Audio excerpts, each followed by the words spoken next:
வணக்க மக்களே, சற்றுமுன் வெளியான முக்கியமான அறிவிப்பு. 1ஆம் வகுப்பு முதல் 10ஆம் வகுப்பு வரை படிக்கக்கூடிய குழந்தைகளுக்கும் உயர்கல்வி படிக்கும் மாணவ மாணவிகளுக்கும் 25,000 வரை கல்வி உதவித்தொகை வழங்க போறதா புதிதாக ஒரு திட்டத்தை வெளியிட்டிருக்காங்க. இந்த கல்வி உதவித்தொகை யாருக்கெல்லாம் கிடைக்கும், இதற்கு எப்படி விண்ணப்பம் செய்யணும், இது போன்ற கூடுதலான விவரங்களை எல்லாம் தெரிஞ்சுக்க இந்த வீடியோவை ஸ்கிப் பண்ணாம கடைசி வரைக்கும் பாருங்க. அப்பதான் நாங்கள் சொல்லக்கூடிய தகவல்கள் உங்களுக்கு முழுசா தெரியும். இப்போ வாங்க வீடியோக்குள்ள போயிடலாம். மக்களே, மத்திய தொழிலாளர் மற்றும் வேலைவாய்ப்பு அமைச்சகத்தின் கீழே பீடி, சுண்ணாம்புக்கல் மற்றும் டோலமைட் சுரங்க தொழிலாளர்கள் மற்றும் சினிமா தொழிலாளர்களின் 1ஆம் வகுப்பு முதல் தொழில்முறை படிப்புகள் வரை பயிலக்கூடிய குழந்தைகளுக்கு 2025-26ஆம் நிதியாண்டில் 1000 ரூபாய் முதல் 25,000 ரூபாய் வரை கல்வி உதவித்தொகை பெறுவதற்காக மின்னணு முறையில் விண்ணப்பங்கள் வரவேற்கப்படுவதாக அறிவிப்பை வெளியிட்டிருக்காங்க. மக்களே, இந்த கல்வி உதவித்தொகை பெறுவதற்கான நிபந்தனைகள் மற்றும் எங்கே இதற்கான விண்ணப்பங்களை கொடுக்கணும் அப்படின்னா scholarships.gov.in அப்படிங்கிற தேசிய கல்வி உதவித்தொகை வலைதளத்தில் பூர்த்தி செய்யப்பட்ட விண்ணப்பங்களை மாணவர்கள் ஒரு முறை பதிவு செய்யக்கூடிய ஒன் டைம் ரிஜிஸ்ட்ரேஷன் மூலம் மட்டுமே சமர்ப்பிக்கலாம் அப்படின்னு சொல்லியிருக்காங்க.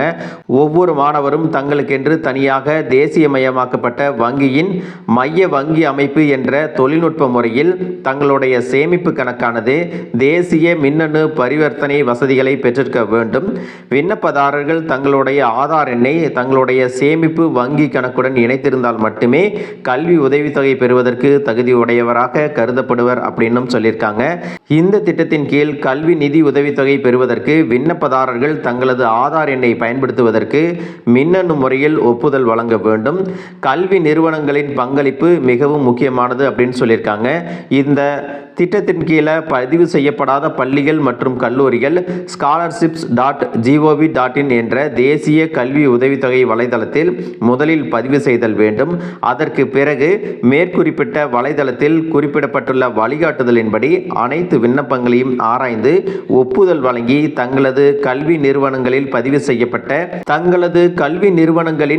செய்யப்பட்ட முகவரியிலிருந்து சமர்ப்பிக்க வேண்டும் அப்படின்னு சொல்லியிருக்காங்க. ஒருவேளை கல்வி நிறுவனங்கள் மின்னணு விண்ணப்பங்களை தங்களது பதிவு செய்யப்பட்ட இமெயில் முகவரியிலிருந்து சரிபார்க்காமல் அடுத்த கட்ட சரிபார்க்கும் முறைக்கு சமர்ப்பிக்கும் பட்சத்தில் அந்த விண்ணப்பங்களை மேற்கொண்டு கல்வி உதவித்தொகை பெறுவதற்கு செயல்படுத்த இயலாது அப்படிங்கிறதையும் சொல்லியிருக்காங்க. 1ஆம் வகுப்பு முதல் 10ஆம் வகுப்பு வரை இருக்கக்கூடிய மாணவர்களுக்கான விண்ணப்பங்கள் எப்போ வரைக்கும் விண்ணப்பிக்கலாம் அப்படின்னு பார்த்தீங்கன்னா 31/8/2025 தான் கடைசி நாள் அப்படின்னு சொல்லியிருக்காங்க. அனைத்து உயர்கல்வி மாணவர்களின் விண்ணப்பங்கள் எப்பொழுது கொடுக்கணும் அப்படின்னா அதற்கான கடைசி நாளாக 31/10/2025 அப்படின்னு சொல்லியிருக்காங்க. இந்த கல்வி உதவித்தொகை பெறுவதற்கான சந்தேகங்கள் மற்றும் விளக்கங்கள் உங்களுக்கு தேவைப்பட்டுச்சு அப்படின்னா அதற்கான உதவி பெறுவதற்கு மத்திய நல ஆணையர் அலுவலகம், தொழிலாளர் நல அமைப்பு, தரைதளம், சிட்கோ நிர்வாக கிளை அலுவலகம், திருவிகா தொழில் பூங்கா, கிண்டி, சென்னை 6,32,000 அப்படிங்கிற முகவரியை நீங்கள் தொடர்பு கொள்ளலாம். இதற்கான மின்னஞ்சல் மற்றும் தொலைபேசி எண்களை உங்களுக்கு டிஸ்கிரிப்ஷனில் கொடுக்குறேன், அதையும் நீங்கள் செக் பண்ணி பார்த்துக்கலாம். மக்களே, குழந்தைகளின் கல்வி பாதியில் நின்றுவிடக்கூடாது, தொடர்ந்து படிக்கணும் அப்படிங்கிற காரணத்திற்காகத்தான் மத்திய மற்றும் மாநில அரசுகள் கல்வி உதவித்தொகைகள் எல்லாம் கொடுக்குறாங்க. இதன் மூலமாக தங்களுடைய நிதி சார்ந்த தேவைகளை பூர்த்தி செய்து குழந்தைகளை படிக்க வைக்க வேண்டியது நம் எல்லோருடைய ஜனநாயக கடமையாக இருக்கிறது. அதனால் தகுதியான நபர்கள் இந்த திட்டத்திற்கு விண்ணப்பித்து பலனடையலாம். மக்களே, இந்த தகவல் உங்களுக்கு ரொம்பவே பயனுள்ளதாக இருந்திருக்கும் அப்படின்னு நினைக்கிறேன். இது போன்ற அரசு அறிவிக்கிற அனைத்து உண்மை அப்டேட்களையும் தெரிஞ்சுக்க நம்ம சேனலை சப்ஸ்கிரைப் பண்ணுங்க. வீடியோ பிடிச்சிருந்தா ஒரு லைக் பட்டனையும் தட்டி விட்டுருங்க. தேங்க்யூ ஃபார் வாட்சிங்.